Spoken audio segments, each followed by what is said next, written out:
Fat bombs. Aujourd'hui dans la télé-réalité de la cétose, on va parler des fat bombs. En fait, l'idée de cette vidéo, c'était parce que il y a quand même pas mal de personnes, et moi comprise, qui se demandent ce qu'ils pourraient bien manger quand ils ont, enfin entre les repas, quand on a un peu faim, on voudrait manger en fait des matières grasses, on en a un petit peu marre des thés à l'huile de coco, qu'est-ce qu'on pourrait bien manger dans ces circonstances-là? Et donc c'est vrai que si on cherche un peu sur internet, on trouve beaucoup de recettes de fat bombs qui sont en fait des sortes de petites choses comme ça, des concentrés de matières grasses, mais qui sont censées être quand même bonnes pour que ce soit pas écœurant. Donc voilà, j'ai voulu tester des recettes de ça pour vous les donner. Et ma première recette, c'est Stéphanie qui l'a proposée. Et je l'ai tout de suite voulu la tester parce qu'elle était parfaitement en accord avec. Enfin, disons qu'il n'y avait pas d'ingrédients en borderline, quoi. Donc j'ai tout de suite testé cette recette. C'était très simple, beurre, huile de coco, beurre de cacao cru, comme ça, que j'ai acheté exprès. Donc beurre, huile de coco, beurre de cacao cru, avocat, stevia et noix de coco râpée. Donc Stéphanie n'est pas très dans le business de la cuisine, donc elle donne très peu d'instructions. Finalement, bon, j'ai quand même réussi à faire le truc. Je dois dire que c'était une véritable catastrophe. C'était une catastrophe. C'était une horreur. C'était non seulement pas bon, mais franchement, c'était dégueulasse. J'ai tout foutu à la poubelle et j'étais un peu écœurée. Donc, je me suis dit, ok, peut-être que pour ce genre de recette, il faut être un tout petit peu plus tolérant et un tout petit peu plus laxiste peut-être. Et de toute façon, c'est quasi impossible de trouver une recette de fat bombs où il n'y ait pas un ou deux ingrédients un petit peu limites. Il y a toujours un produit laitier, un truc. Bon, je me suis dit, ok, je vais chercher quelque chose de relativement clean et on verra bien ce que ça donne.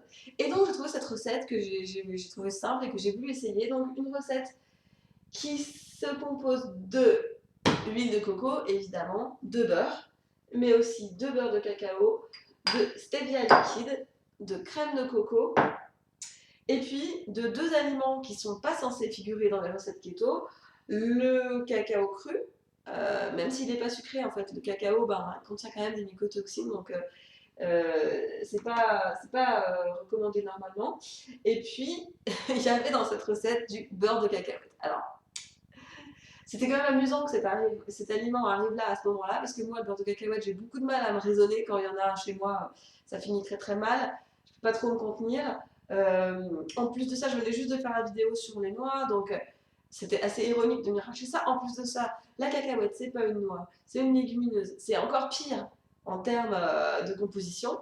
Donc en fait, il n'y avait aucune raison de venir incorporer du beurre de cacahuète dans la recette. Franchement, j'avais aucune excuse. Je ne sais pas pourquoi, je me suis dit, je vais le faire quand même et on verra ce qui se passe. Il n'y en avait pas énormément non plus dans la recette.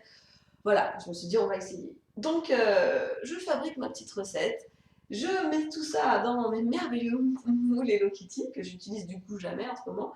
Et puis, je les mets au frigo. Et quelques heures après, avec mes copines, on est passé à la dégustation de ces petites merveilles. Je pense pas que vous les verrez très bien parce que, en fait, si je penche l'assiette, tout va tomber.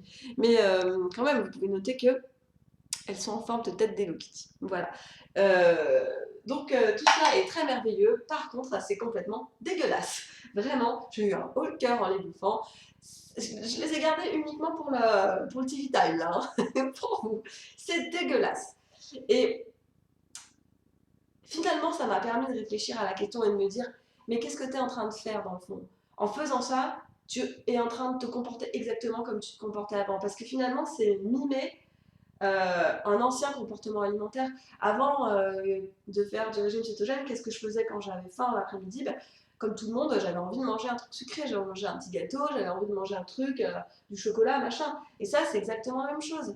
C'est essayer de se faire un truc qui ressemble à ce chocolat, à cette addiction alimentaire qu'on avait avant dans le passé, mais qui serait béni par les dieux du régime cétogène. Et en fait, ça n'existe pas.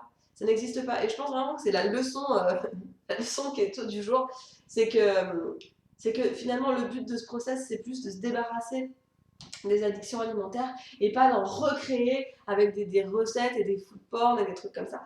Bah, il y a des gens qui sont très doués à ça, mais très franchement, moi, c'est pas là que j'excelle. Et du coup, je me suis dit que c'était le moment de se recalibrer. Après ça, je me suis fait un thé à l'huile de coco. J'ai trouvé ça très bon parce que franchement, après ces choses, le thé à l'huile de coco, c'est délicieux.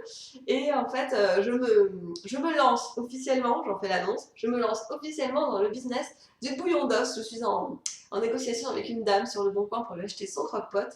Et, dès que vous aurez liké cette merveilleuse vidéo, je vous tiens au courant de mes aventures avec le bouillon d'os. À très bientôt.